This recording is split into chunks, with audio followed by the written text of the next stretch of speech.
Doctor Lakshmi Suchitra, general and laparoscopic surgeon from Sankhya hospitals. మనం last వీడియోలో అసలు బ్రెస్ట్ క్యాన్సర్ అంటే ఏంటి, ఇంకా ఎన్ని రకాలు ఉంటాయి బ్రెస్ట్ క్యాన్సర్లో అన్న వాటి గురించి తెలుసుకున్నాం. సో ఈరోజు మనం అసలు బ్రెస్ట్ క్యాన్సర్ ఎందుకు వస్తుంది, వాటి లక్షణాలు ఏంటి అనే దాని గురించి తెలుసుకుందాం.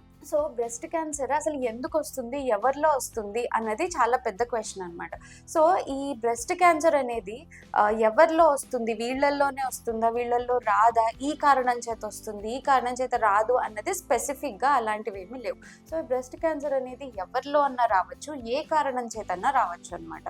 బట్ ఏంటంటే రీసెర్చ్ ప్రకారం ఈ బ్రెస్ట్ క్యాన్సర్ మీద చాలా స్టడీస్ అనేవి జరిగాయి అనమాట. సో ఈ స్టడీస్ రిపోర్ట్స్ అంటే ఈ రిజల్ట్స్ వల్ల మనకేం తెలుస్తుంది అని అంటే కొన్ని ఫ్యాక్టర్స్ వల్ల మనకి బ్రెస్ట్ క్యాన్సర్ వచ్చే అవకాశం ఎక్కువగా ఉంటుంది అనేది మనకి తెలిసిందనమాట. సో ఆ ఫ్యాక్టర్స్ని మనం risk factors for breast cancer అని అంటాం. సో ఇప్పుడు ఆ రిస్క్ ఫ్యాక్టర్స్ ఏమేంటి అంటే దేని వల్ల ఏ రిస్క్ ఫ్యాక్టర్స్ ఉంటే మనకి బ్రెస్ట్ క్యాన్సర్ వచ్చే అవకాశం ఎక్కువగా ఉంటుంది అనేది మనం తెలుసుకుందాం. సో రిస్క్ ఫ్యాక్టర్స్లో ఫస్ట్ వచ్చేది ఏంటంటే జెండర్ అనమాట. సో ఆడవాళ్ళల్లోనా మగవాళ్ళల్లోనా బ్రెస్ట్ క్యాన్సర్ అనేది ఆడవాళ్ళల్లో మగవాళ్ళల్లో ఇద్దరిలో వస్తుంది. కానీ ఏంటంటే ఆడవాళ్ళల్లో 100% ఎక్కువ వస్తుంది అనమాట మగవాళ్ళతో కంపేర్ చేస్తే. ఇంకొకటి ఏంటంటే ఏజ్. సో ఈ బ్రెస్ట్ క్యాన్సర్ అనేది ఏ ఏజ్లో అన్నా రావచ్చు, అంటే చిన్నపిల్లల నుంచి పెద్దవాళ్ళ వరకు ఏ ఏజ్లో అన్నా రావచ్చు. కానీ ఎక్కువ రీసెర్చ్ ప్రకారం ఏంటంటే ఎక్కువ అంటే ఆఫ్టర్ 45 ఇయర్స్ అంటే 45 సంవత్సరాలు పైబడిన వాళ్ళకి ఈ క్యాన్సర్ అనేది బ్రెస్ట్ క్యాన్సర్ అనేది వచ్చే అవకాశం కొంచెం ఎక్కువ ఉంటుందన్నమాట. సో అలా అని చిన్నపిల్లల్లో అంటే లెస్ దాన్ 40 ఇయర్స్ వాళ్ళల్లో రాదా అన్నది కాదు. సో లెస్ దాన్ 40 ఇయర్స్ వాళ్ళల్లో కూడా వచ్చే అవకాశం ఉంటుంది. కానీ 45 ఏళ్ళ పైబడిన వాళ్ళల్లో బ్రెస్ట్ క్యాన్సర్ వచ్చే అవకాశం కొంచెం ఎక్కువగా ఉంటుందన్నమాట.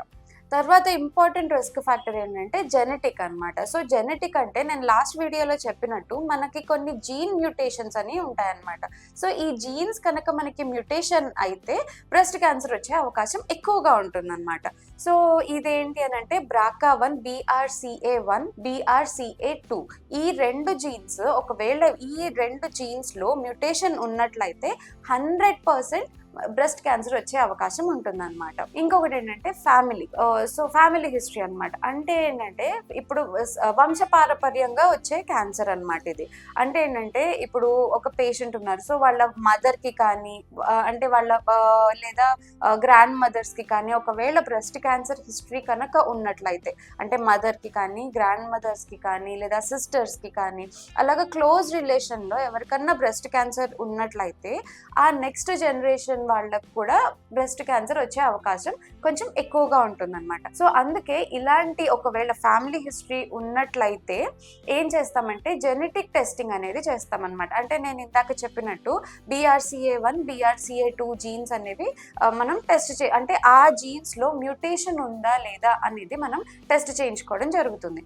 సో ఒకవేళ ఆ జీన్స్లో కనుక మ్యూటేషన్ ఉంది అనంటే మనం బ్రెస్ట్ క్యాన్సర్ రాకుండా ప్రివెంట్ చేసుకునే అవకాశం ఉంటుంది. అది ఎలాగా అనంటే ఒకవేళ ఈ జీన్స్ కనుక పాజిటివ్ వచ్చాయి అనంటే ప్రొఫైలాక్టిక్గా అంటే బ్రెస్ట్ క్యాన్సర్ రాకముందే బ్రెస్ట్ అనేది ఒకవేళ రిమూవ్ చేయించేసుకుంటే దాన్ని ప్రొఫైలాక్టిక్ మాస్టెక్టమీ అంటారు. సో ఈ ప్రొఫైలాక్టిక్ మాస్టెక్టమీ కనుక చేయించుకుంటే ఫ్యూచర్లో బ్రెస్ట్ క్యాన్సర్ అనేది రాకుండా ఉంటుందన్నమాట. సో ఈ బ్రెస్ట్ క్యాన్సర్ని మనం ఎలా డిటెక్ట్ చేయాలి, వీటి ట్రీట్మెంట్ ఏంటి అనే దాని గురించి మనం నెక్స్ట్ వీడియోలో చూద్దాం.